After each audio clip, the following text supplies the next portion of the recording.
Oi! Agora eu queria falar com você sobre uma coisa muito linda que acontece na vida do cristão.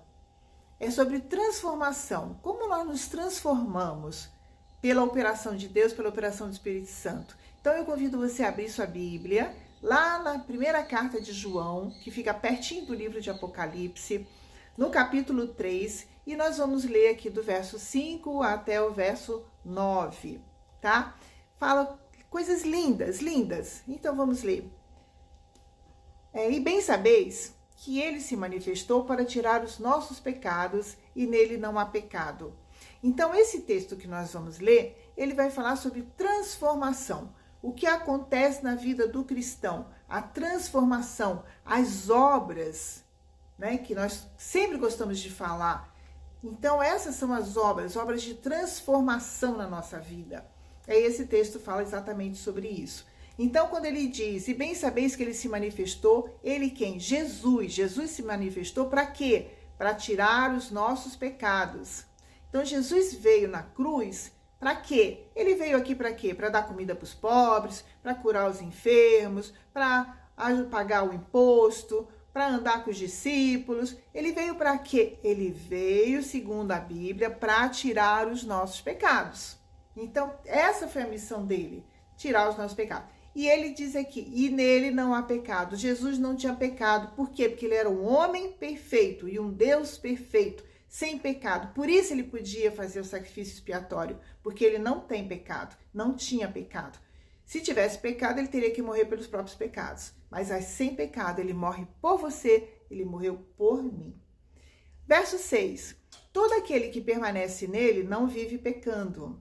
Todo que vive pecando não o viu nem o conhece. Então, gente, se você conheceu a Jesus Cristo, teve uma experiência de salvação, você reconheceu o seu pecado, o seu estado de pecado, de podridão, de sujeira, fala assim, estou perdida, eu vou para o inferno, não consigo chegar perto de Deus. Aí quando você olha para a cruz e vê Jesus é aquele que pode me perdoar os pecados, sou lavada, purificada no sangue do Cordeiro, no sangue de Jesus. O sangue de Jesus me limpa e você confessa com a sua boca, eu creio que Jesus Cristo me purifica de todo o pecado. Você passa a ser salvo. É só isso, é básico, é simples. Esse é o plano de Deus. Quando você confessa, crê no seu coração e confessa com seus lábios a sua fé que Jesus Cristo salva você de todo o pecado. Te lava, te purifica. Quando isso acontece, a Bíblia nos fala que o Espírito Santo vem habitar em nós. O Espírito de Deus vem habitar dentro de nós. Então, realmente as coisas mudam. É impossível a gente ser da mesma forma que a gente era. Vai haver uma transformação, vai haver obras de justiça que vão operar na nossa vida. Nós não vamos ser mais os mesmos, porque agora nós somos templo do Espírito Santo, Deus habita em nós, então Deus vai nos santificar, certo? Então, por isso que a Bíblia fala que todo aquele que permanece nele não vive pecando. Aí a gente não tem mais prazer na prática do pecado, aquilo que a gente fazia com tanta alegria, sabe, com tanto gosto.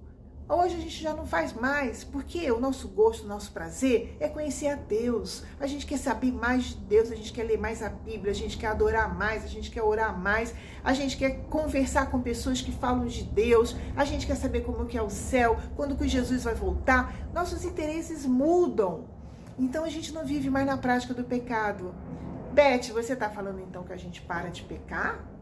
Não, a gente continua, infelizmente a gente continua pecando. Porque a gente está na carne e a gente ainda tem o pecado, a gente ainda vai pecando. A mudança é que a gente não tem mais prazer no pecado. Quando a gente peca, a gente se entristece, a gente chora, a gente se envergonha e a gente vai correndo lá para Deus através de Jesus Cristo e fala, Senhor, eu pequei de novo, me perdoa, Senhor, me ajuda a não fazer mais isso. Então essa é a mudança que opera. Aí o crente, ele não vive mais na prática do pecado. Ele tem vergonha do pecado. Então, é isso que a Bíblia fala aqui, na primeira carta de João. Todo o que vive pecando não o viu nem o conhece. Então, se você continua no seu pecado, fazendo, repetido, Então, se o Espírito Santo não está te ensinando, se transformando, é porque você não viu, você ainda não conhece Jesus. E a palavra dele diz, quem comete pecado é do diabo, porque o diabo peca desde o princípio. Gente, eu não quero ser do diabo, eu não quero pecar, eu não quero ficar na prática do pecado, porque eu sei que o fim do diabo é ser jogado no inferno, no lago de fogo que arde com enxofre, de ranger de dentes e sofrimento. Esse é o fim dele, descrito em Apocalipse. Então ele diz, para isto o Filho de Deus se manifestou, para destruir as obras do diabo. Então Jesus se manifestou para destruir as obras do diabo, que é o pecado, é o pensamento ruim, né? São as coisas que nos afastam de Deus. Aquele que é nascido de Deus não vive na prática do pecado, porque a semente de Deus permanece nele. Não pode continuar pecando porque é nascido de Deus.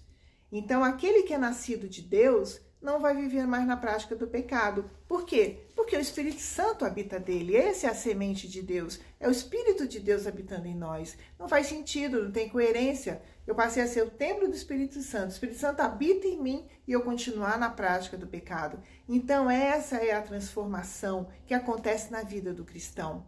A gente deixa de fazer umas coisas não para ganhar a salvação, não para dizer, eu fiz e eu vou ser salvo. Não, é consequência da salvação. A nossa transformação, as nossas obras de justiça são consequência da nossa salvação. Depois que a gente é salvo, a gente começa a se transformar e a ter mudanças na nossa vida.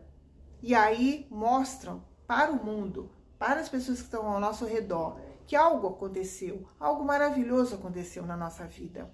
Então, as nossas mudanças e as nossas obras não são para ganhar a salvação, mas são fruto da nossa salvação. Espero que você tenha entendido esse texto maravilhoso. Peço que você leia com calma, reflita nesse texto, porque ele tem muita coisa que nos ensina, muito conhecimento mesmo nesses versículos. Então fica lá na primeira carta de João, capítulo 3, do verso 5 até o verso 9. Qualquer coisa, deixa aqui seu comentário. Bom, muito obrigada.